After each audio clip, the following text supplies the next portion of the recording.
Cold open question of the day for Friday, May 3rd, or May 4th, Brendon, Kleen. May the 4th be with you if you celebrate. If not, sorry. What NBA or WNBA player would you want a eye with a little heart bucket hat for? This question is inspired by the Minnesota Timberwolves with the swag, goodies, the treats they sent out in support of Naz Reid, who I'm claiming as a Just Basketball Show guy. We're Naz Reid appreciators over here. We're Wolves appreciators over here, I think, in general, but Naz Reid. Not last week for me, but I've recovered. Yeah, I mean, if people aren't watching on YouTube, they are missing the fact that you are wearing a Anthony Edwards Minnesota jersey, and the only reason I know it's Anthony Edwards is because I asked before the show. You could just see the top part of Minnesota on the screen right now, number 5. Shout out. Oh, post jersey. Post. Yeah, he's Post, 5 now. Yes. I look, these bucket hats, Chris. A little bit of Zodiac Killer note energy with the font.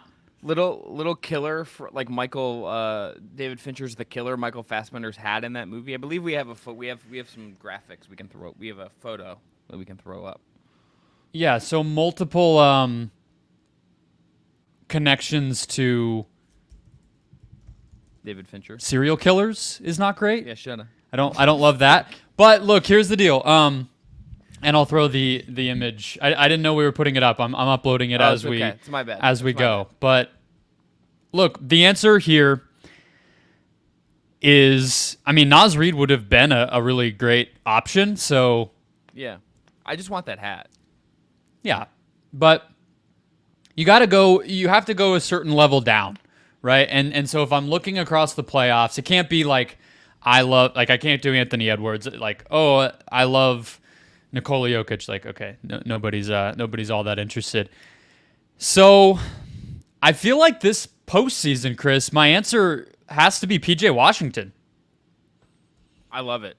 Love it. It's a great answer. If you're talking about someone who is making an impact and doing weird stuff at times and is on a team that is in a really tight series but is like showing you why they traded for him, PJ Washington's a great answer. I love that shout.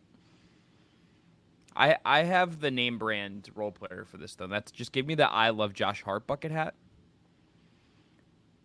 Like, that guy is what I want on a role guy on a really good physical team. I think in retrospect, him going for what he didn't get traded. When he got traded to the Knicks, it didn't cost them really very much. I kind of wonder if he got kind of, it was Cam Reddish, Ryan Arcidiacono, Svi, and draft considerations. I'm just saying, like, maybe I think it was like a protected first-round pick or something. Yeah. Yeah, like, I'm just wondering if teams should have just put, like, a real asset on the table for Josh Hart, who is good and helps you win playoff series. I think in retrospect, like, that guy was always kind of in there, and we should have seen that. My WNBA answer, I'm going to go legend for this one, and it's in your backyard. I love Diana Taurasi. Like, we're almost done with her career. She's kind of, like, not going to be in the title conversation, I don't think, of the W this year. That's my W answer. I just want to remind people that Diana Taurasi is a bad motherfucker. Yeah, I have a shirt that they made here with like a local boutique merchandiser, let's say, and it's super soft, super nice, costs way too much money, and then it's just a purple goat with her number in the middle of it, the 3.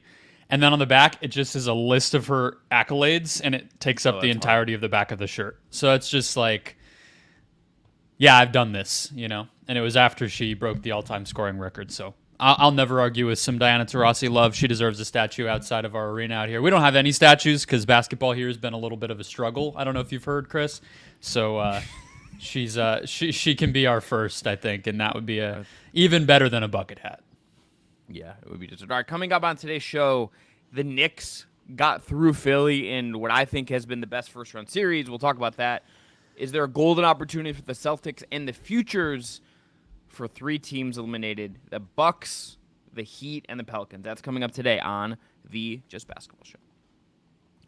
Welcome into the Just Basketball Show for Friday, May 4th. I am Chris Manning. That is Brendon Kleen. If you are not already, please subscribe, rate, and review on your podcast app platform of choice.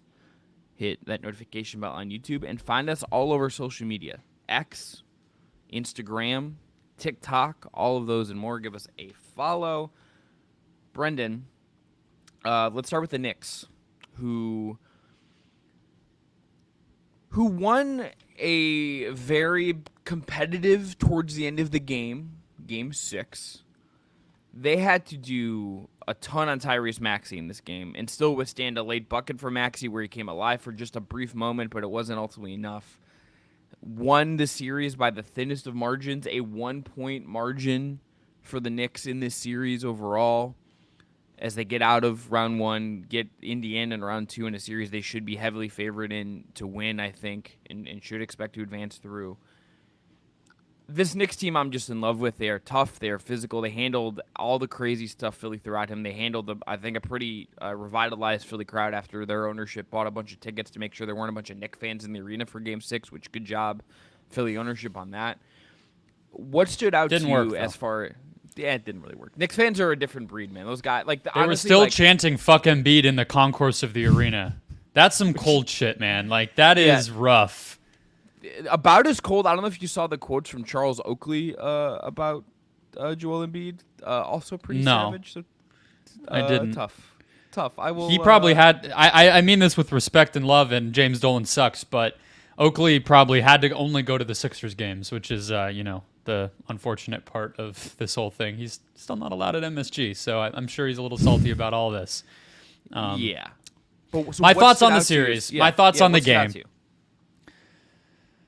One, this was just peak playoff basketball from start to finish, right? This whole series. This is what you want. This is especially Eastern Conference playoff basketball. Somehow the Knicks cannot have a team that does not just beat the absolute crap out of you. They're incapable of just having there's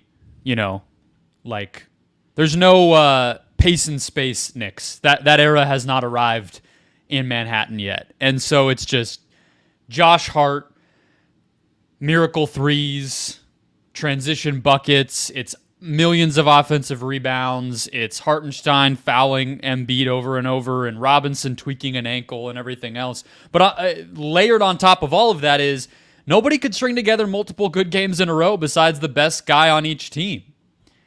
You have the game of Tyrese Maxey's life in Game 5 on the road, and then he comes home and he gets quieted down. And it's 6 of 18 from the field, 17, 5 and 5, only one turnover. Not the worst possible game, but obviously when you consider Tobias Harris's playoff just falling off a cliff and everything else, Chris. Yeah. I think the other guys stepping up and which of them did has been the story of this series. And so you get 5 guys in double figures on the Knicks. That's the difference to me.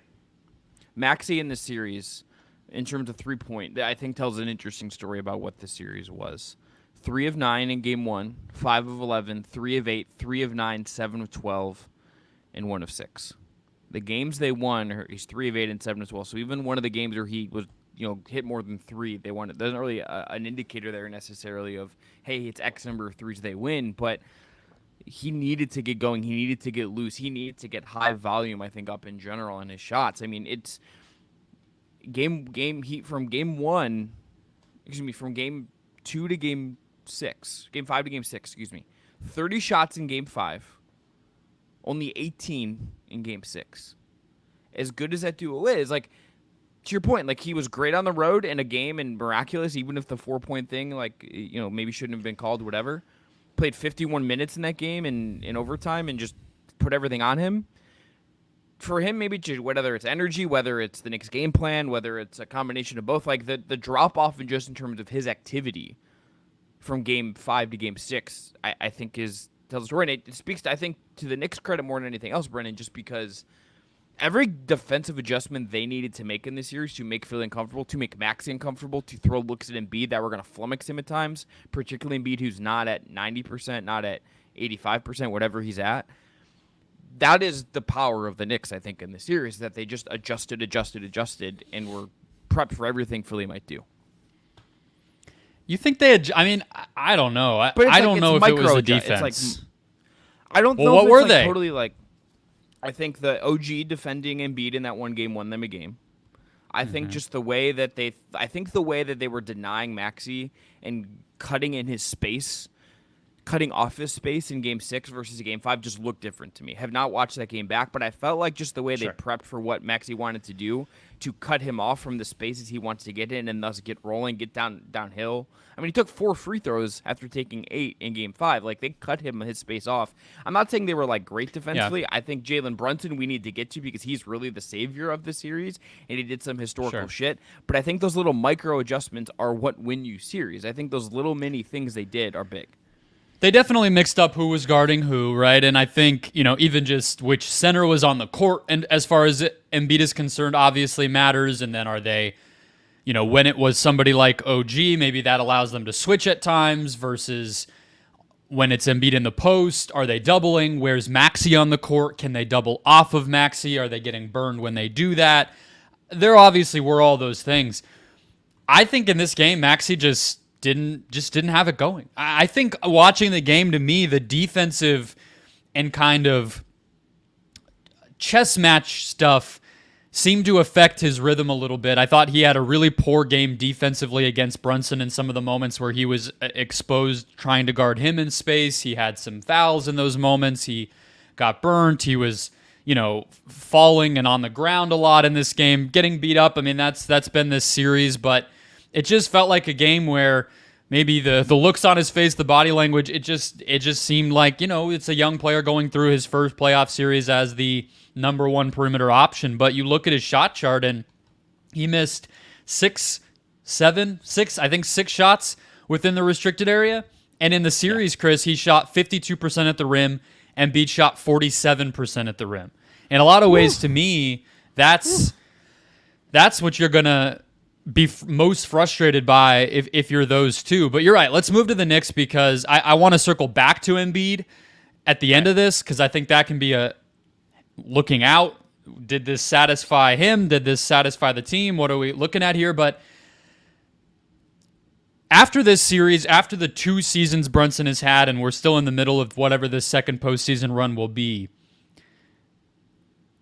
it's a little reductive. I get it, but it's fun and it gets highlighted this time of year, the where is this guy rank in the NBA type of a conversation. Where does this put Brunson? Because he basically is an offense, and it's been 2 years now. He's going to get MVP votes this season. He's going to be probably second-team All-NBA, first-team All-NBA, I'm not sure. And he's now going to make the second round for the second straight year and have a decent shot to make it further than that. I mean, yeah, he's 6 feet tall. He's not the best defender in the world. He has his limitations, but at a certain point, you can't argue with all of that. I think you can make a case he's a legitimate top 10 guy as things currently stand. I think he's in top 10 to 15. I think All-NBA is very valid, and I think what he's doing and the way that he plays is his superpower. I think on top of the smarts, I think on top of the intangibles, the work ethic. I think also just his size, despite being 6, like he is a built 6 foot. Despite being small, there is he is not. You can't really beat him up, right? Like some smaller guards, we see this over time. They can get physically wrecked in a series that skews a certain way. He almost responds to that in a way that is amazing for someone his size. I think top 10 to 15. I think he has galvanized an entire franchise that felt dormant for a long time, and I think that is unbelievable that he's been able to do that. And I think we're also just seeing he is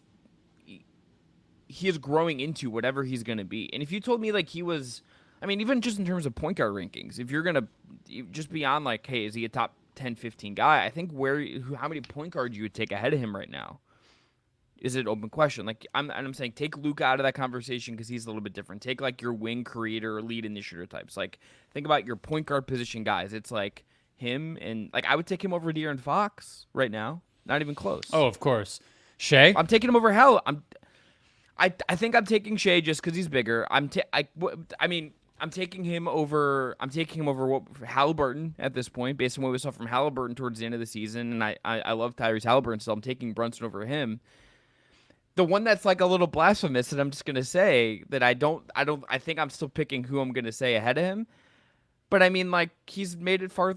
Him and Curry right now is an interesting. They're very different, but it's he's playing at a level where it's this is at worst the third or fourth point guard you're picking.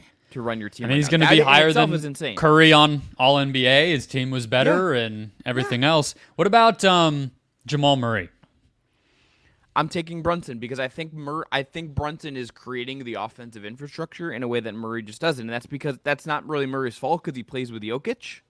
But it's like Brunson is like the system, whereas Murray is like the ceiling. He raises the ceiling on the system. Yeah. So basically, you're talking about maybe second best point guard and top 10, 15 guy.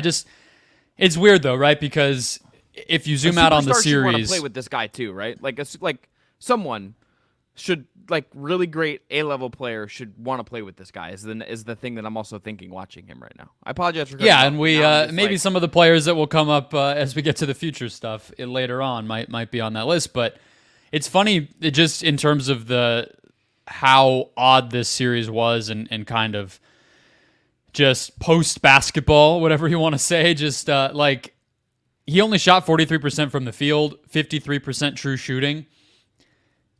I kind of just like throw that away.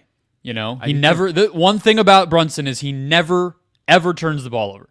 7.7% turnover rate in a series that was that physical, that was determined in large part on just kind of winning on the margins, winning these late game clutch moments. And he had 17 total turnovers in almost 300 minutes. He has that low center of gravity where his handle is such a weapon for him to get to where he wants. He keeps it alive. He can turn a post up back into a face up, back into a step back, or vice versa. He can go downhill and then pop back out and keep, like, that's why these possessions feel so clean and efficient when they're in his hands, even if, he's going to miss shots. He had an awful game 1 and game 2 wasn't great either. But this recipe works for them. I think that's absolutely for sure. And you would expect, I think, with a less physical team with no Embiid and everything else in Indiana, Chris, I think probably a lot of these guys in the role player category probably playing better. Like, I think somebody like DiVincenzo should get cleaner, more consistently open looks, and this offense might not be such a slog next round.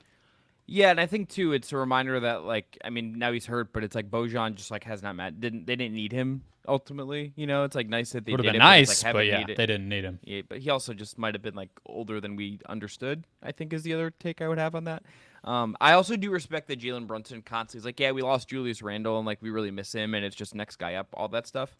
They don't really miss Julius Randle that much, in part because Jalen Brunson is great, but in part because this team just makes a hell of a lot of sense without Randle on it. Is Randle, I think we've seen when the playoffs come around that the way he plays doesn't translate. So it's weird to say that like a 6'4" 3, unless it's weird to say like 6'4" Josh Hart playing power forward is somehow better, but when he's creating extra possessions and he's able to take good defensive matchups and he's able to create in transition, all that stuff adds up in a way that for Randle, when it's just sort of iso ball, and he'll create points. He's a pretty efficient guy. He can play some defense, but that's a pretty low ceiling type of style. So, man, I think this Knicks team is continuing to impress us. To not even have to take 7 games in this series, to weather the Robinson absence and the Bogdanovich absence, it's all very impressive. But I do wonder, they are breaking down. And they played 7 guys in Game 5 and Game 6, basically. I don't think Tom Thibodeau seems to trust Alec Burks. He seems like the most likely guy you might go to. Obviously, Precious is sitting there, but the Pacers are a small team. Do they just keep riding with 7? What are we going to see next round? Because Bogdanovich is done. I mean, he's got surgery. It's over for him. So where do they go with the rotation, or do these guys just keep becoming this generation's Luol Deng? I also just I think you are almost even underselling 7 guys, because can I read you the minute totals from Game 6 for a second? McBride only played 9 minutes. Yeah. Yeah, okay, like even Mitchell Robinson played like a whopping 17 minutes, and that's your high guy off the bench. Here's the minute totals. In a regulation game. Yeah. Played 48 minutes. Yep. Josh Hart got a minute 30 off. He played 46-29. Okay? Yep. OG Anunoby, who was hurt like a month ago, played 45 minutes. Jalen Brunson played 43-36, and like honestly, like I'm kind of surprised Tibbs takes him off the floor at all. It's in some cases like he might have to, but it's like at some of them like this is wild. Isaiah Hartenstein played 29-53. Mitchell Robinson played 17-46. Miles McBride played 9-01. So Burks doesn't play. Shake Milton doesn't play. Jericho Sims doesn't play. Whatever. But it's like Achua and Burks you would think would just at least Burks I think could be some use for this team just to like. Can we just like give these guys like a little less tread on their tires? But Tibbs is like the anti-Mike Budenholzer in that he's like, fuck minute totals. I don't care about what the math and doctor nerds are telling me about sustainability. We're riding these till the gas is out of the tires and we're gonna go. And it's gonna catch up. I think more accurately, Chris, he doesn't care what the players say to him. I mean, I think Giannis's little potty breaks in the first quarter that he used to do were not because of what the doctors said. I think Giannis just liked to have that stretch, and Bud, did him a solid by allowing it. Yeah, exactly. So whereas Thibs is like, yeah, poop at halftime, rest your body in the offseason, and shut up. But Ice. Yeah, exactly. So okay, it's got the wheels are gonna fall off at some point. I think in particular, when we get to talk about Boston. Like, there's going to be such a contrast, and like, yes, Boston has like the biggest injury issue in that possible Eastern Conference Finals matchup. I think the one we are expecting, but they have like a deeper roster and like trust like Sam Hauser to play and Peyton Pritchard to play, and then Tibbs is like, nah, bro, no one else is playing but basically these four guys, and then Hardenstein plays like 30 minutes, and everyone else is just like a little sprinkle. Yeah, I think Hart and Anunoby are the guys I'm most worried about. Hart took so many falls and tweaked so many things throughout this series that you thought were going to make him maybe injured, let alone like sit for one moment on the bench, and none of that happened.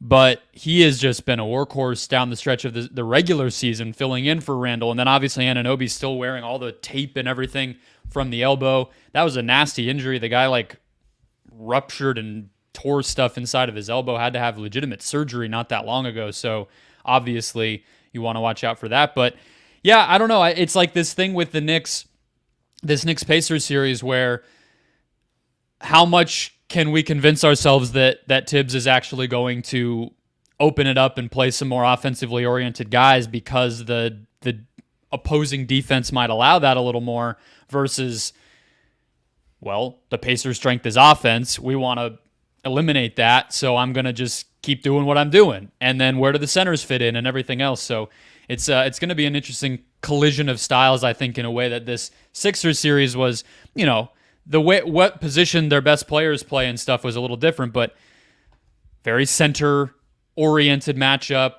Not a lot of big forwards and wings between Batum and Harris and Anunoby and Hart. This Pacers series will be, Miles Turner stretching it out, chasing Tyrese Halliburton, a lot more up and down. Where do the centers fit in? Everything. So it'll be another fun test and hopefully a more healthy series. But I wanted to go with Embiid because I had a question for you. Yeah, hit me. Is this the best playoff series of Joel Embiid's career? Gut check is production yes, and statistic wise. Let me obviously they lost. Here, Brendon. We're so firing up here's his numbers for this series. All right. 33, 11, and 6 with 3 stocks per game, 59% true shooting. I think it's this series, or it is the one because I looked at this heading into this playoffs. What I think you would have said was previously his best playoff series was 2021 second round against Atlanta. Yep, we're at third. We played 37 minutes, averaged 30, 12, and 3. 30, 13, and 3. Really, basically. I'm gonna run 30, 13, and 4, pretty much. Yeah, and he had a 58, basically round up to 59 true shooting. So pretty damn close to what he did here, except for the assists were higher. Obviously, his playmaking has taken a leap over the 3 years since then, and I guess they get to 7 in that series, and Ben Simmons won't dunk the ball, But I think you could. I think this is up there, and I think that's a really good sign for Philadelphia that despite the injury, despite how off it felt even within this series at times, and yes, the 50-piece inflates some things, the free throw shooting we can talk about all the time with this guy, but that I guess, would you say he's just learning to manage the injuries better than he has in the past? I don't I know mean, what to describe it as. I think it's almost like his perseverance, I think, speaks to what he's capable of right now. I think that's kind of how I would look at it. It's like this guy has, not only is he coming off of an injury, but he has like another condition that is probably makes playing basketball like incredibly weird and uncomfortable. And he's still doing this. And I think when he shows you that, and you maybe can just, I mean, again, I don't need, like Joel Embiid, I respect your commitment to wanting to represent Team USA. I understand it probably means something to you to play internationally in your career. You don't need to do it. Just like take the summer off, get healthy, manage yourself next season as best you can. Probably some Knicks and Knacks here. There always are with him. But his perseverance, the fact that he played 40, almost like 42 minutes a game in the series, coming off of all of this, obviously a little inflated due to the one overtime game, but just like his willingness to grind through this, Brendon, and do what he's doing and the production he's capable of, paired with how good he was before the injuries derailed his regular season, where we were talking about, is this guy going to win MVP again? He's been that good. It would make me very optimistic if you make the right roster moves this summer, which we're not going to cover them today, but we'll get to at some point, I'm sure. They'll come up Like later. they have an opportunity to build around Embiid in a real way, and it feels like there's really great basketball still ahead of Embiid. How much you have left of it, and how long your window really is the unanswerable question. But I'm more intrigued about what could come here, I think, based on the series. To me, this is his best playoff series. To answer your question, I think the degree of difficulty coming off injury, dealing with the Bell's palsy, dealing with a roster that, like I think it didn't have like the Ben Simmons anchor kind of pulling it down, but at times like was still figuring itself out and clearly needs some improvement. Their third best think player in this series was either Batum or Oubre, right? Like that should tell you kind of what they were dealing with. Harris falls off a cliff again. Melton is injured, and Buddy Hield they're had kind some, of hanging on. Buddy Hield had some DNPs in this series, and that was like a nice acquisition for them. You're like, oh, that guy's gonna be a playoff guy, and then he racked up some DNPs. Very Daryl Morey acquisition there to have the flexibility where he's getting DNPs, so it's almost like he's not hurting his own value too much heading into free agency, and you can kind of dangle him, but he is a free agent, so he's flexible. You only gave up 2 second-round picks. Somehow Morey continues to pull those off, and then almost helps you win an elimination game, right, on top of everything else. He had 20 and 21 and a half minutes and was 6 of 9 from 3 in Game 6 in a game they almost won, and they're not in that game unless you get the Buddy Hield shooting, so it's just like that's some classic Daryl shit. My final piece on the Sixers is I think you might say that Atlanta series was potentially better because it might have felt a little cleaner. I don't know. Regardless, I feel the best right now that I ever have about Embiid as a postseason guy, given that I think that they have finally found a co-star for him that he likes, that he gets along with, that has the right mentality and approach to things. It has a pathway to get better and fits with him on the court. And this has been a theme, and it'll probably go into some of the offseason stuff we're going to get to momentarily, Chris, but so many of these teams, as they've gotten eliminated, have been preaching the value that they see in continuity. And I think players maybe more accurately, are just getting sick of the constant turnover. And I'm playing with Ben Simmons. I'm adjusting my game to him. And is Butler going to stay? What's going on with James Harden? Whatever. I think Embiid is looking at this as like, he said, Maxey could be an MVP. He's talking him up like crazy. And that's what you do when you're, the older brother, I guess. But like, I think that they feel good about it. And that matters just as much as anything. Like last year, Embiid, 2 weeks from today, 1 year ago, was at a freaking movie festival with LeBron James' business partner talking about wanting to get traded, right? Like, I think that might matter even more than the play, but the play obviously is keeping up. Before we get into some teams, let's talk about Boston briefly here. Golden opportunity for the Celtics, Brendon, is the idea here. So I ask you this, is this a golden opportunity for them? They're going to get it. They could see the Knicks in the conference finals. I think that's who we would expect. Next round, they're getting Cleveland or Orlando. They are probably going to play one of those teams without Kristaps Porzingis. Per Chris Haynes, it doesn't seem like Porzingis is going to play the entire next round due to that soleus strain, the same injury that Giannis had. They have been the best team in the East all year, obviously in large part due, I think, to Porzingis helping them out. But considering where they are, who they're going to get in round 2, is there a golden opportunity for the Celtics at the very least to make the finals again? And then when you consider the bloodbath that is the West, and those teams maybe bludgeoning themselves to death before they even get to June, is this a golden opportunity for Boston with how things look right now? They have to make the finals. I mean, what are we talking about, right? Like, they have to. I think they might need to like win the finals, like on it. Like that's kind of like, because I think it's very possible to like answer my own question that between Denver, Oklahoma City, Minnesota, and it looks like Dallas, those 4 teams are gonna beat the shit out of each other over the next 2 series. Denver already looks like a little bit like not quite as fresh as last year. I just like a little bit different. The KCP injury up in the air.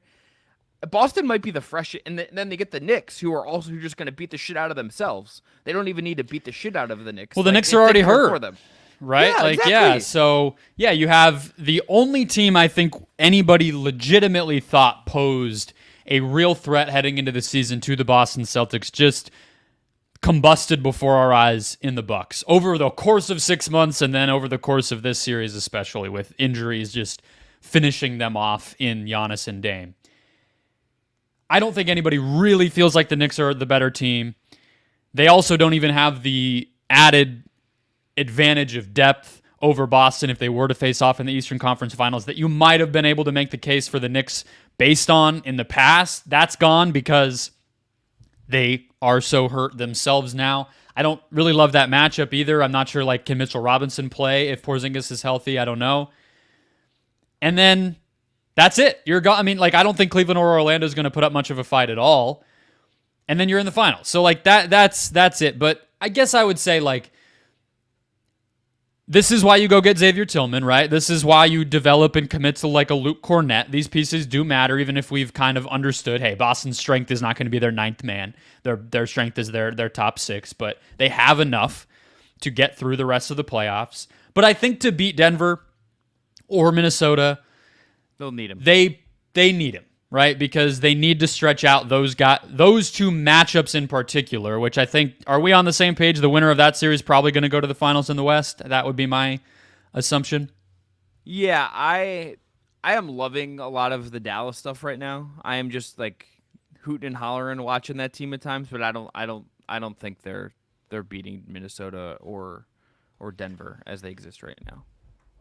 Yeah, so it's like you need Porzingis to maximize what you are as a team. And I think, to me, just thinking about Boston in general and why they are just such a clear class of the league, even if you can pick nits with their win total, right? Like, if they were in the West, how many games do they win? And if they weren't so perfectly calibrated to the regular season with their style in terms of pace and threes and, you know, not turning the ball over and everything else. But they make you play their game. They make you adjust to them. And I think that gets overlooked because they don't have a superstar who necessarily does that to you. But because Tatum is the 7th best guy in the league, 8th best guy in the league, and not the 3rd best guy in the league. Like, there is a drop off between those tiers. But nevertheless, when you are game planning and deciding how to approach the Boston Celtics, I think you definitely are handling that in a unique way, right? You know, they are not, for instance, going to turn you over. They're going to stay home and contest and fly around and rotate and not foul, and you're going to have to execute your offense in order to score against them in a variety of different ways. You're going to have to get up enough threes, and that can affect teams' processes. You're going to have to guard the three-point line and not get too stretched out. And oh yeah, they are going to be able to put Tatum, Brown, even Derek White, even Porzingis to work one-on-one, and you have to have answers for those matchups too, which span the whole spectrum of size that you have to have. So when a team gets to that point, that tells me they are a clear-cut favorite to emerge. No other team in the East could you say that about, and very few teams in the whole NBA could you say that about. And so I guess the one nit I would pick, Chris, is they aren't really going to get tested until the conference finals. And what does that do to them? I think is a fair question to ask, where could all of a sudden you're looking at, you know, they steamroll through the East and then they get handed a game 1 loss at home in the finals, and it's like, oh, damn, what do we do now? Yeah, I would say two things. Number one, I think to your point, like the next round, whatever it is, whether it's the Cleveland Cavaliers, the team that like needed a Marcus Morris hot shooting game to like have a functional offense in game five, like they're not going to be scared of that team. They're not going to be plus by Orlando, who like is I think as much as we love Orlando, has real problems scoring the basketball, and I think Boston has like the offensive style to kind of pick at some of what Orlando does defensively with the shooting. They also just, if you get into like the Knicks series, they just also have, I think, even in that series, the personnel where it's like, okay, think about all the stuff they can throw at Brunson that other teams just cannot. Like they are like, yes, like their superpower in some ways is the Jace. It is those two big wings that do what they do in the style of the way they play. But having Derek White, Andrew Holiday on your team, And Jalen Brown. and Jalen Brown to defend Jalen Brunson over 48 minutes is just like good. Jalen Brunson, love you. Good fucking luck navigating that with the way that your roster works right now. Like that is really tough, and even it just match up so well in that specific way that I think it's going to give them a big leg up in that series. So I mean, I don't think there's a chance in hell they're losing in the next round. I think they're beating Cleveland, Orlando in 5. I think those series that's going to be a pretty, even without Porzingis, I think those are pretty clean works. Maybe there's like a Mitchell game in there if they play Cleveland, but Mitchell hasn't been that guy in the playoffs, and even then it's like they have Brown and White and Jrue Holiday to defend Donovan Mitchell, which is like great. Next round, I mean 5-6% chance, like somewhere in that 5 to 10% range, the Knicks beat them. I don't think it's a super high. I think it's possible. I don't think it's super likely. Yeah, I'm not underestimating the Pacers either. I mean, I don't think they'll beat the Knicks, but it wouldn't shock me. I think that they played really well in the first round outside of the game 5 that they lost, and they have an identity. Siakam's playing really well. Halliburton figured it out. I don't think any of those teams are going to test Boston really, though. I would be a little interested in, if it was the Magic, how the Celtics kind of grind through that series, because I don't think that it's going to be as easy against that defense as it usually is for them. But yeah, I guess the ultimate question is just, has anything changed from the regular season in terms of their success against Denver, who they lost to twice? And I'm not positive anything has. I don't like. You need an awesome Kristaps Porzingis series, I think, to beat the Nuggets on the offensive and defensive ends. If he's going to be matched up in the post against Jokic as he was most of the time, and then to kind of stretch out and force rotations against that Nuggets defense as a shooter and as a roller and as a post guy himself. And you need Tatum, I think, to be pretty damn good. You need him to be consistent and efficient at the very least. And if those two things happen, I mean, yeah, they can beat the Nuggets. Those games were close, but I think their recipe to beat Denver, Chris, is be up 8-10 in the fourth quarter a lot of the time and weather the storm of the run the Nuggets are going to make. Can they consistently run up that type of lead and not have to worry about the late game stuff going the other way?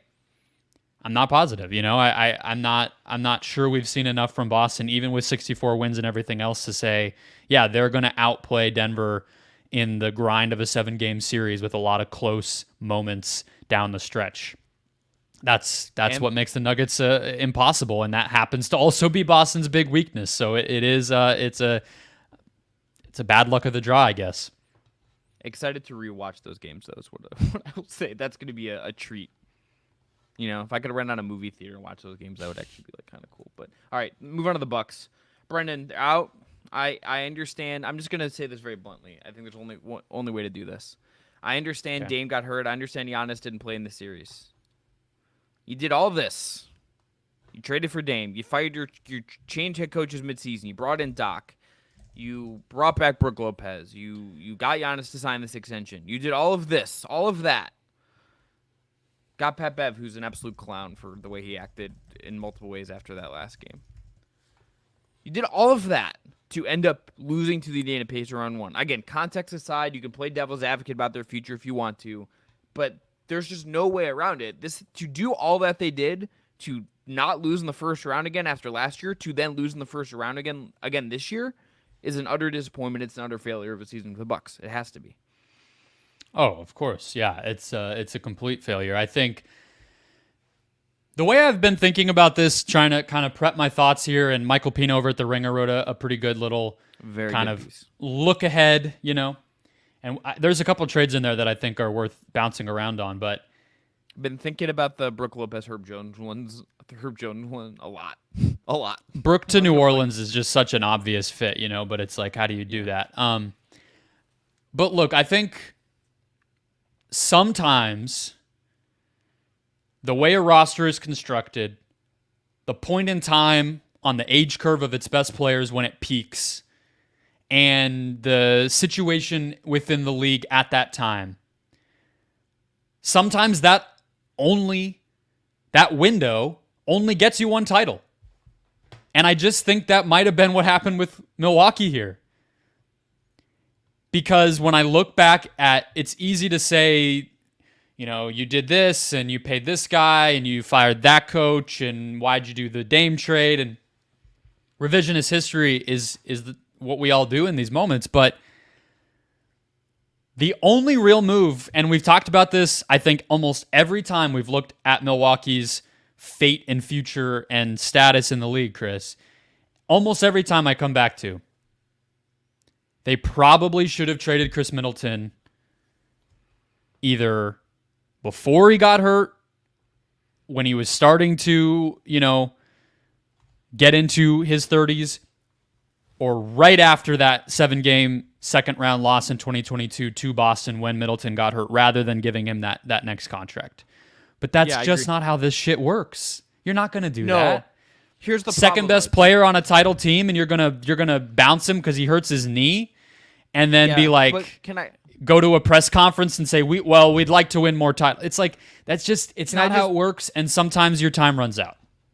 But I would say this, I agree with what you're saying, but just as a counterpoint, because you didn't do that, it kind of forced you to maybe have to trade Drew Holiday a year later. And I rather would have kept Drew Holiday long term than I would have Chris Middleton based on their ages. I understand what Middleton does as a ball handler, and it kind of carries a Drew Holiday at times. Carries is strong, but was really vital to what you did. I would have rather just kept Drew Holiday and trusted him to age well, and maybe as you round out your roster, turn Middleton into two guys that are on a little lower money or whatever it is. Sure. Holiday can kind of turn into what he is in Boston. Maybe he takes more than 5 shots in a game and is more than just a glorified Uber 3-and-D guy at times. Yeah, but he's older too. Is it possible the real answer is exactly? I think the real answer might have been get rid of both of them, right? Yeah. If you're just being as cutthroat as you possibly can be. Drew Holiday is 33 years old right now. He was 33 when they traded him, because he's about to turn 34, and Middleton is 32 going on 33. So they're both a little older than Giannis and probably breaking down and past their peaks. You even just look though at what the Blazers got for Holiday after they sent him out after the Dame trade. Brogdon, Time Lord, and 2 first-round picks. What is that doing for the Bucks, right? So I still think you do the Dame trade, and the fact that you did not trade Holiday ended up helping you get Dame. So that part of it, I don't even look at that as the big mistake. I just think these guys were old. They kept making more and more moves to build around Giannis. They had the difficulties in the playoffs early that prevented them from getting rings at that point in Giannis's earlier days, when Brook Lopez and Holiday wasn't on the team yet, and Middleton were younger. And sometimes you just end up with one. I'm not saying Giannis will only win one more ring for the rest of his career. I have no way of knowing that, but just the retrospective of whether they botched this or nightmare season and all those types of things, I'm sure it doesn't make Bucks fans feel good if they think about it this way, but I'm not sure what else they really could have done. And maybe winning one was actually a pretty damn big achievement given all that we've seen since. But looking forward,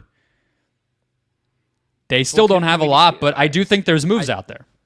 I just have a list for you to reflect before we look ahead. Okay. So, Brendon, I don't know if he's one of your guys. I'm a colonel in the Ryan Gosling army, particularly for the sad boy bullshit. He's got a movie called The Fall Guy out this weekend. A better using of that movie to peg a list would have been like guys who are like stunt actors as NBA players. John Morant, like who obviously just didn't matter this season and is in the playoffs, would have been like the number one guy on that list. But this fall guy list is the 5 guys based on these playoff runs that are going to get blamed for what went wrong with their teams. So I have a list. I'm going to go 5 to 1. Okay. Okay. Number 5, JB Bickerstaff would have been 1 had the Cavs just just looked like they were going to lose in round 1. But looks like they're going to advance. I still think that guy is probably getting fired if they have a pretty embarrassing showing in round 2. I think it feels like time for a change. It feels like They change also is haven't coming won to in the Cleveland. first round yet. No, they gotta do that. We'll Take care of business before we talk about round 2 here. Gotta tell you, all due respect to the Cavs and the Magic, no one really needs Cavs Magic Game 7 either. I'm just saying. I don't think any of us need to like spend 78-76 Mitchell game winner. Yeah, at 1 p.m. on Sunday. I think we're all good. All right, number 4, Tobias Harris. Yes. Just like someone in Philly needs 2 shot attempts. Yeah. After, like I said, he had some very nice closeout game stats, and then he does that. Number 3, couldn't pick up Bucks one exactly. My names were Doc Rivers or Brook Lopez. I'm going Brook Lopez because that, like, I don't think they're going to it doesn't seem like they're going to fire Doc. Doc, if he had just mangled everything, that maybe would have been the way to go, but they owe him a lot of money. Brook Lopez feels like the way to, like, get younger and trade some money around. So I'm going to say Brook Lopez is the fall guy here. Number 2, Darvin Ham, who I'm surprised hasn't been like publicly executed by the Lakers yet, honestly. It sounds like it's supposed to happen today, Friday, the firing. Okay. Little news dump. Good job, Lakers. Number 1, your backyard. Who within 3 hours of them losing to the Wolves, the knives and the this is actually what was going on stories coming out already. Frank Vogel. Number 1. I think there's a decent chance that Frank Vogel stays in place, so I might not have put him 1, but in terms of the public leakage and embarrassment that he has had to deal with, yes. He is the very archetypal fall guy in that way, even if he keeps his job, frankly. He got like absolutely like knifed in the back for being like not related to superstars like within 3 hours of that game ending. Like that story was done. That was one of those stories that had been percolating for a while. So that's they hit publish at the buzzer. Yeah. Anyone I missed? Anybody you missed? Let me look at the NBA standings here. I don't think Brook Lopez is fair, right? That one doesn't feel fully right to me. I mean, is Adrian Griffin, right? Like, yeah, my thought with Brook is like they're gonna change. I think all of these are in the idea of like these teams are gonna change something or exchange someone out. Who is that person that thus is like the fall guy? Yeah. I think Brook is like the one there. Sure, in that capacity, yeah. I think Adrian Griffin was already the first offering there, and frankly, if we're being like super honest about what the biggest letdown was in Milwaukee, I think it's probably Dame. It's probably that and just Dame not being Dame, I think, is the single biggest reason this team didn't hit its ceiling outside of the injuries in the playoffs by that point, and the lack of depth. Yeah, no Dame and no Dame Giannis connectivity to the degree I think we would have expected. Okay, can I throw the trades at you? Speaking of Brook Lopez, yeah, hit me, please. So these are from Michael Pina at the Ringer, and it's just a good to get the creative juices flowing here on what this type of offseason might look like for the Bucks. They have their 2031 pick now available to them because we are in the summer of 2024. So the whole they don't have any more picks, not super true anymore.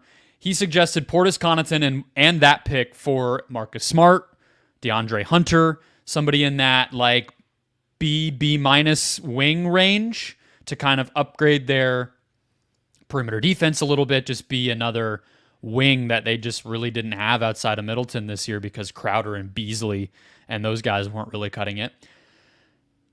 Or he suggested Lopez and Andre Jackson Jr. for Herb Jones and Larry Nance Jr. I think the Pelicans say no to that one. Yeah. I think the Hawks could say yes to the DeAndre Hunter thing. Just to get a pick 100%. For him. Yeah, I'm not a DeAndre Hunter is a good person. I think he's kind of mid, but save some money, I guess, for the Bucks. Congratulations. If you're there with the Bucks, it's just kind of tough. Like the apron stuff, I think is going to make those trades kind of important. I also think, Brendon, I'm going to note this too before I forget.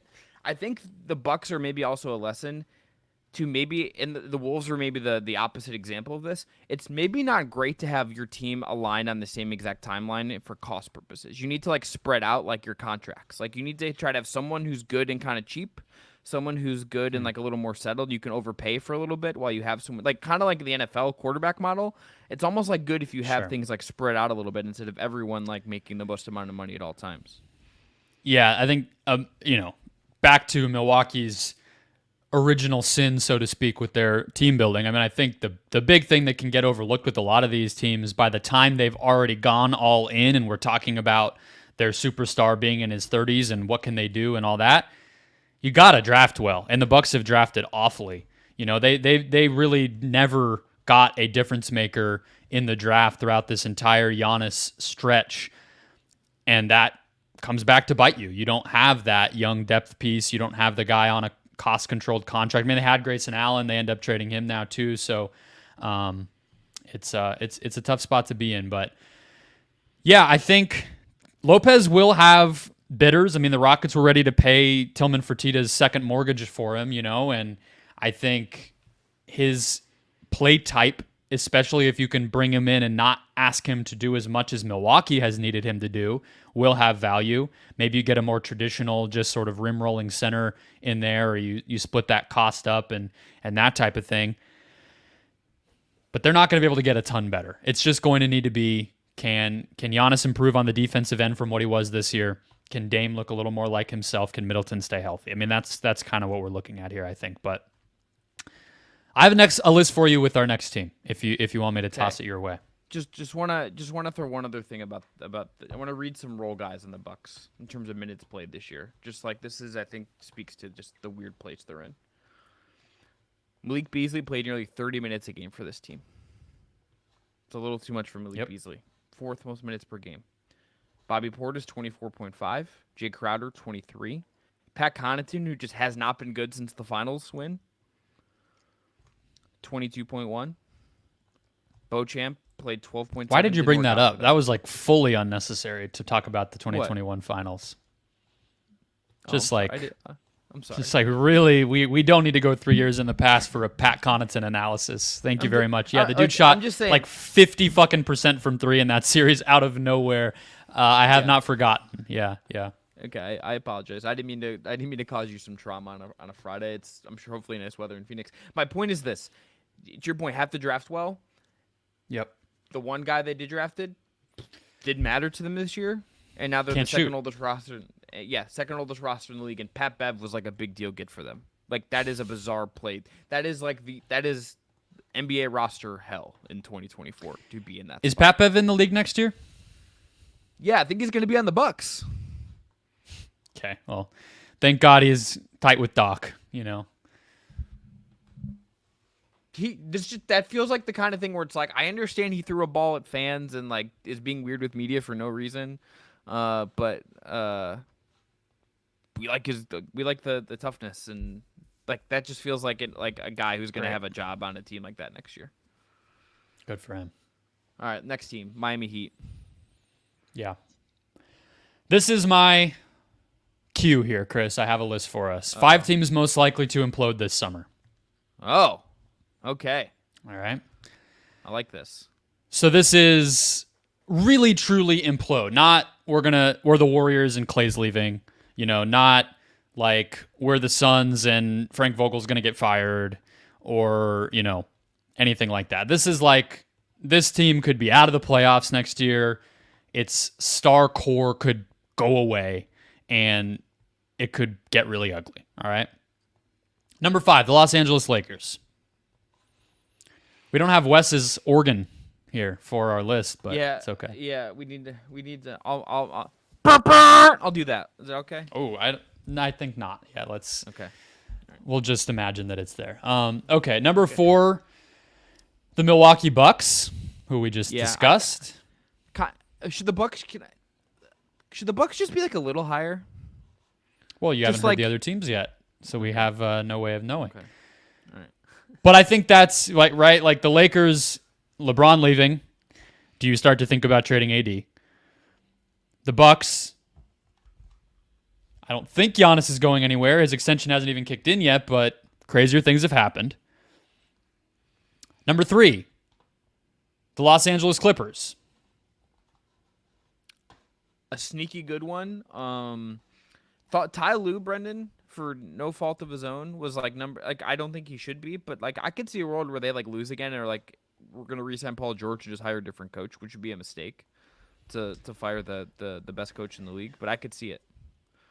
Hopefully, Yeah, I don't Wes, if think you heard that. You're welcome. I don't think Ty Lue leaving would be their choice. Jake Fisher was talking about this a little bit on the Yahoo Sports NBA podcast, and he basically said if the Clippers were to part ways with Lue at all, which last summer he used some leverage of poking around at some other jobs to get his option, not this upcoming season, but the following one, guaranteed, that with that security that he now has, it would probably be a trade. You're talking about giving up like a first-round pick for Ty Lue if it's going to happen at all. Worth it? And Ty Lue worth a first?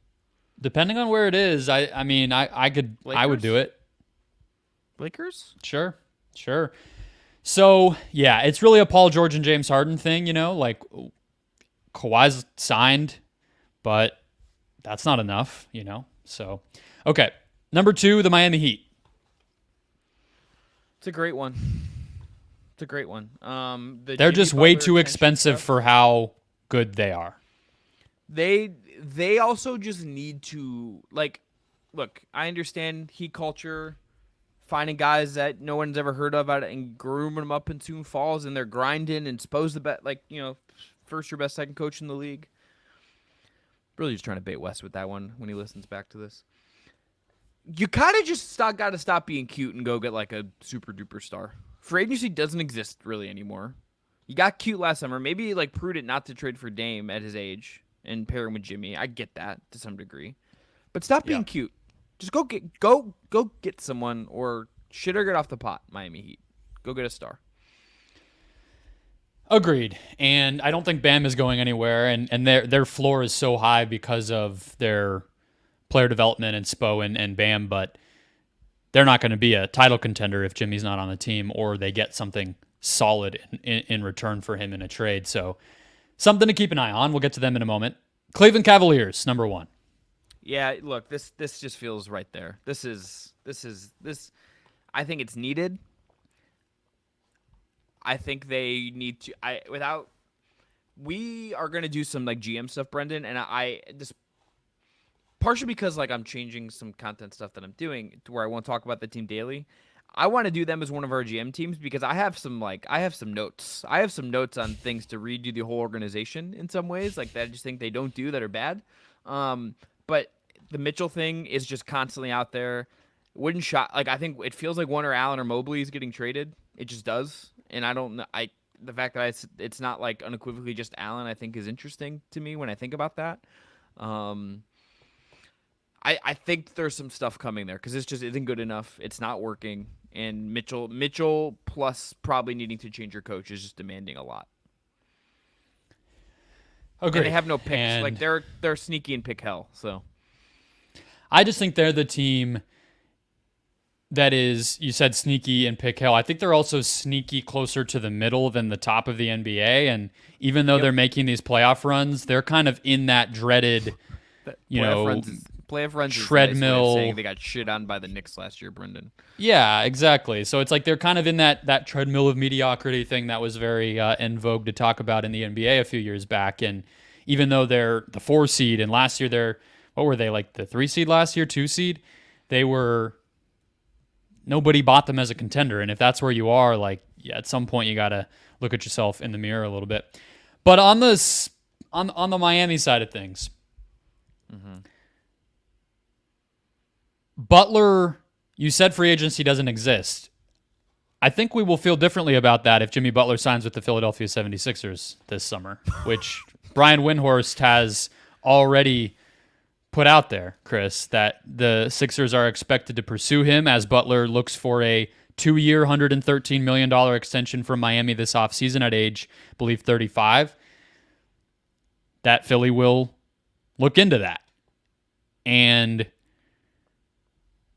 I guess the question It's not really a Sixers segment, but for them, it'll be like him or Paul George. Who do you pursue harder, at least as your top priority? And if Miami is able to keep Jimmy, I think that, like you said, they got to get offense. They have to improve this offense. They cannot rely on, we need Haywood Highsmith to shoot 50% from deep in a series in order to be competitive, right? They need a high caliber offensive engine to at least complement Jimmy if he stays, if not supplant him as the number one guy. Jimmy Butler is 34 years old, and I think anything you're going to say about like what you're going to do with him and how you build with him has to just have that in mind. Yeah. And you have Bam, who is, 27? Bam is in his prime, and I think he's only going to get better. 26, excuse me, he'll be 27 this summer. That guy, to me, I think, Brendon, to me, he's my favorite defensive player to watch night in and night out. That guy is an absolute genius playing defense. He's tough as shit. I think he's grown on offense in subtle ways.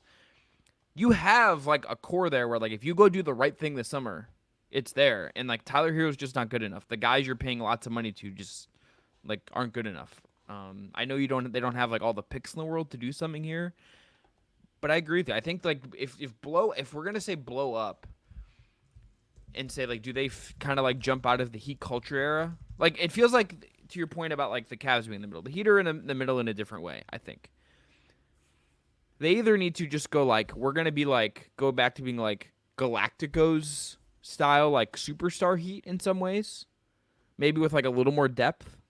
Or we need to just go all the way in on Heat culture for a little bit. You're kind of in the middle right now. Yeah.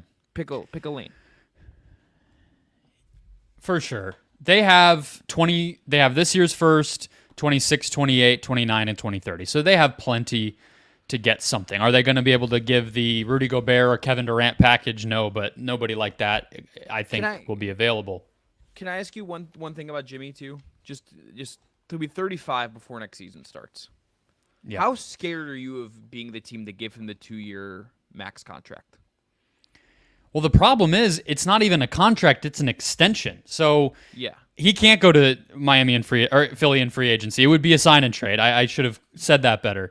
That extension would kick in when in the year 2026 or potentially 2025. I guess maybe they could negotiate and have him opt out of that and have the new higher salary start then, if I believe that's allowed.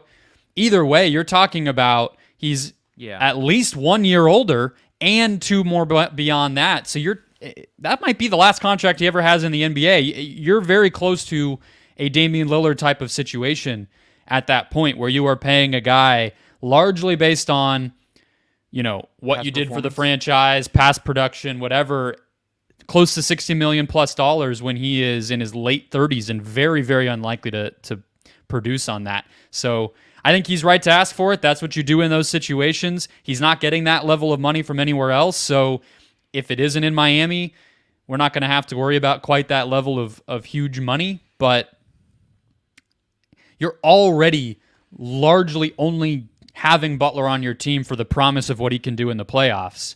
How many teams can realistically afford to manage him throughout the regular season and deal with the likelihood you're not going to be a really high seed just on the hope that he can just turn it on come April, May, and June? Like, that is a very precarious and kind of odd thing to bet on for somebody at his age, much more than it even was, when he made the finals the first time. Brendon, trivia question. When was the last time Jimmy Butler played in enough games where under the current rules he would have been awards eligible? It's just 65 games. Well, we had a couple COVID seasons, so I'm not sure how that changes things, but I would say probably pre-COVID. Yeah, 2018-19. So Minnesota, the split Minnesota-Philadelphia year. And he doesn't even have the Tibbs excuse because he was missing games even back then. He was playing a lot of minutes, so be fair, but it's not like he was this guy who's just getting ridden into the ground for 82 a year when he was in Chicago. He's been injury prone and kind of sometimes available, sometimes not. 50, 60 games for most of his career. So it's a hard bet. This MCL stuff, like Kevin Durant's had a few of those. They're no joke. They really do affect you.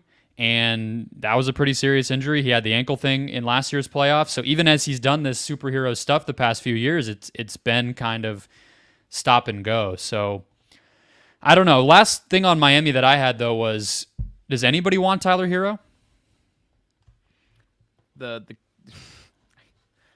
the Cleveland Cavaliers are going to take Tyler Hero and probably just have to live with it. I think is the answer. Like I think that's just like what. Like I think whatever they do, someone's just going to have to like take Hero, and it's going to be like Jordan Poole, but like takes basketball more seriously. Energy. One of the only backcourts I could think of that I would worry about the fit of more than Garland and Mitchell is Garland and Hero. So that's not ideal. Yeah, look, it's kind of the situation like I think we can end up in trades. So it's like it's kind of these trades are like in some ways like numbers based more than they are like player fit based. Like the way the aprons work, the way the salaries work, it's just like, okay, you have X player at the X salary slot. I guess I have to take him if I'm trading this guy. Like it doesn't really matter about like who do you match up with positionally anymore, particularly with some of these star trades. It's just kind of like, okay, like Donovan's not extending. We have to get value back. He only wants to play in Miami or New York. The Knicks don't want to trade for him. Therefore, I guess he's going to Miami. Like that's how the Cavs end up with Hero and probably are like, can we just like how did we end back up with like a Darius Garland, Colin Sexton type fit after like trading Colin Sexton like 2 years ago? The trio of contract extensions for young scoring guards that were signed all at once a few years back, Chris, I believe that was the summer of 2022, of Hero, Poole, and Barrett, all aged terribly. They're all bad contracts. Impromptu list. What if you had to take those guys on your team, how you ranking them? Poole's third, right? Poole's like definitely third. Yeah, Poole is third. Okay, I might have. Hey, he was there at Chelsea when they won the other day. So I'm just saying, good luck charm. Is the vibes back? No. Poole is absolutely lowest. He has one of the worst contracts in the NBA if he keeps up how he's been playing lately. So yes, okay. But I might take RJ over Hero. Yeah, I would too. That I thought I was gonna feel spicy, but I would take RJ over Hero. Just because you know you're getting some defense at least, you're getting size, and I think both of them are difficult fits if we're being honest with each other. But I guess at least having the defense from Barrett makes it that much better. Whereas to maximize Hero, you kind of need to let him shoot 20 times, have like 25+% usage, because that's what he's good at. And that makes that probably is more damaging if it's not really working, rather than what RJ can do, where it's like, yeah, he's not going to be able to do it. Like he can drive, he can play defense. You can probably fit other guys around him the best. But hey, Toronto seems to like him, so he's probably not on the move. Whereas Hero, finding where he's going to go, it's just going to have to be a bench role somewhere, I think, and he's going to have to kind of readjust what he thinks of himself as in the league, and it probably won't equate with what his salary is. But yeah, he's probably on the move. Pelicans. Yeah, let me ask. I think here's my big question with New Orleans: should Brandon Ingram, if you're them, if you're trying to upgrade your roster, make some changes, figure out where to go after the way this season ended, which I think kind of gave you in some ways an incomplete of kind of understanding where you are and what was going on, because Zion gets hurt and it kind of zapped all the momentum you had. Should Brandon Ingram, considering what the data you have and what your roster is and a desire to get better, should Brandon Ingram be off limits if you're trying to improve this roster? No. Brandon Ingram's gone. He's not off limits. He's out of there. They benched him in the play-in game. He played like crap in the playoffs. He's gone. It's not even a question of off limits. He is the thing that they're wanting to upgrade on, change, and figure out on the roster. David Griffin this week said, I think in the past we've always erred on the side of continuity, and our takeaway has always been, let's see this group healthy. Now I think we've seen this group enough. We had a really good opportunity to see Zion play career high in games. We saw it for segments well enough to understand that we've got a lot of work to do. We'll take a lot of time to go through evaluations, but I want to be really, really clear. This is not going to be a summer of complacency. It's time to get better. Ingram's gone to me, and if they can find something for McCollum, I think he very well could be gone as well. They need a real playmaker on this team, Chris, and they need a better number two for this could be the same player. They need a better number two. Now that they know what Zion can look like, I think to not have to put so much on him. You can never be guaranteed that he won't get hurt, even if you concoct a world where his usage is lower and he could pull a hamstring again in the play-in game, and who knows.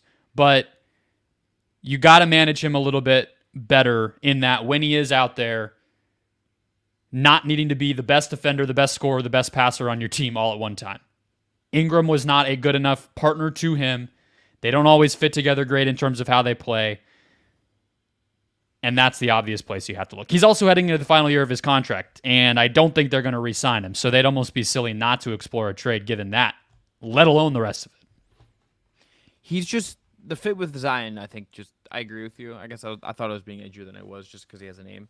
The funny thing is, it's like I think there's like trades you can make with teams where you could go and get like a creator back from that team in exchange from Ingram, but I also would kind of want Ingram paired with a better creator. Like I want both Zion and Brandon Ingram for the next step of their careers paired with someone who can like structure an offense and do stuff to acquiesce to them a little bit.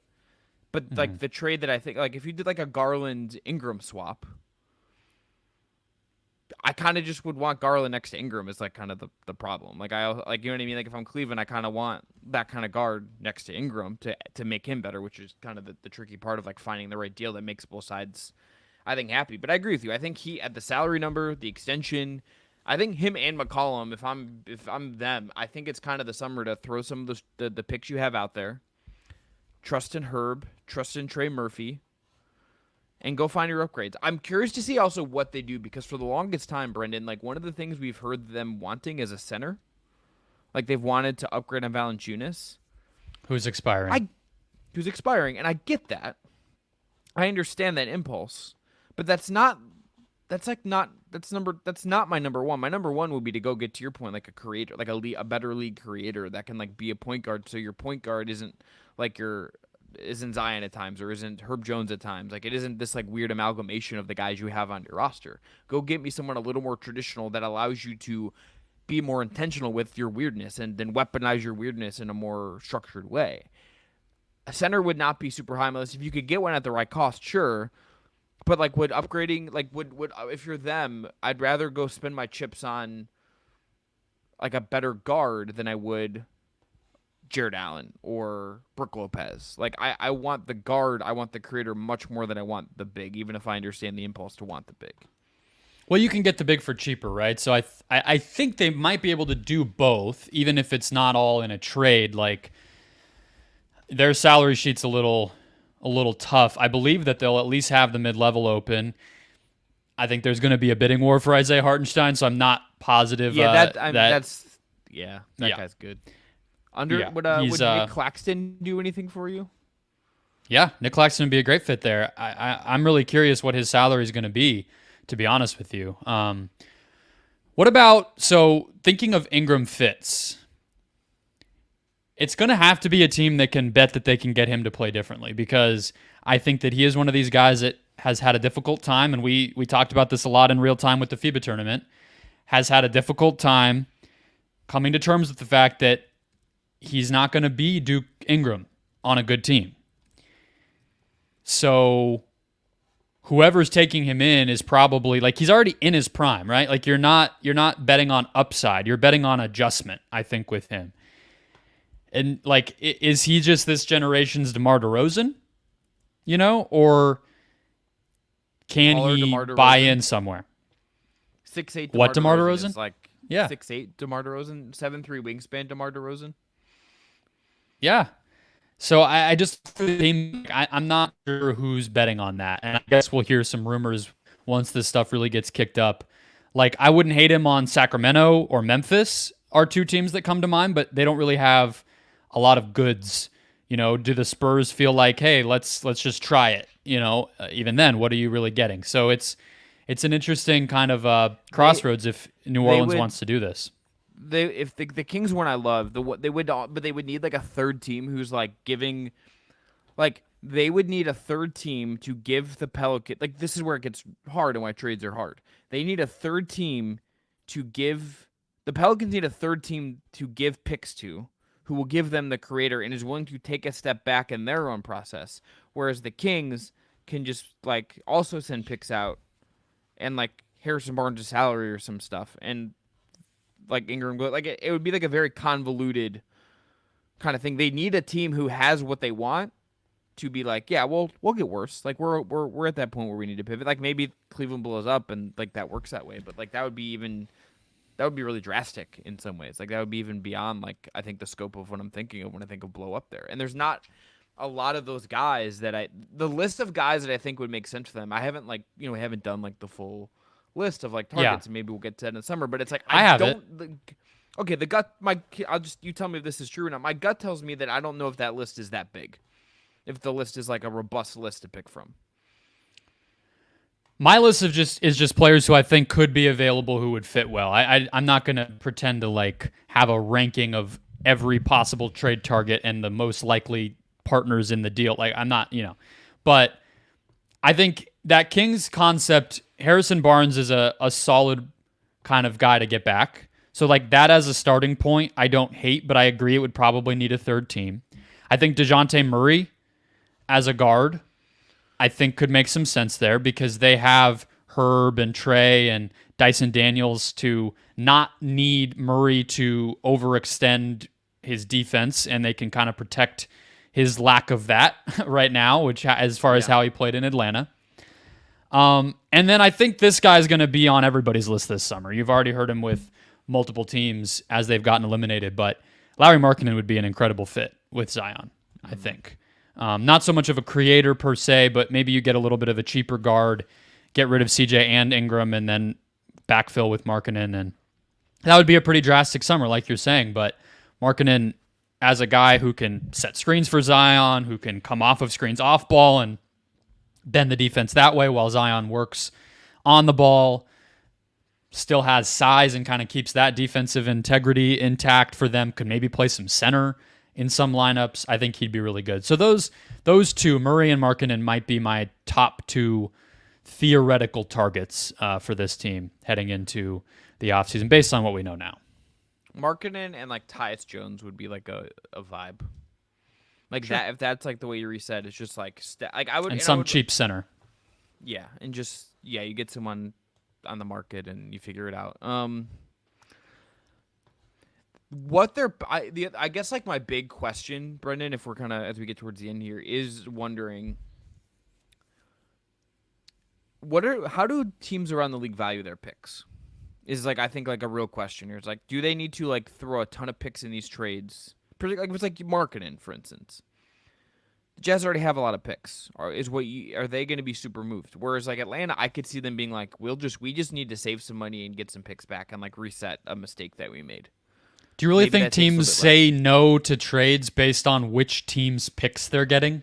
I don't really think that. We would prefer the Wizards draft picks, so we're going to give them to the Wizards, even though the packages are identical. I think picks are just kind of picks.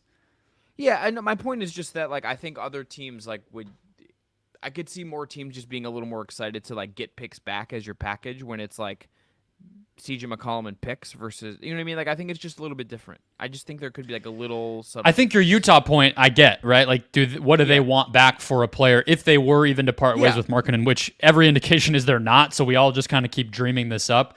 But as far as how do other dreaming it up? Yeah, how do other teams think about Zion, the Pelicans pick or other teams' picks? I'm not sure that comes into account, to be honest with you. Yeah, I just wonder if like the I could see Atlanta being like, okay, 2 first is like a reset for us. Is sort of my point. Like I could see 2 New Orleans first being like a nice reset for them in some way. Yeah, for sure.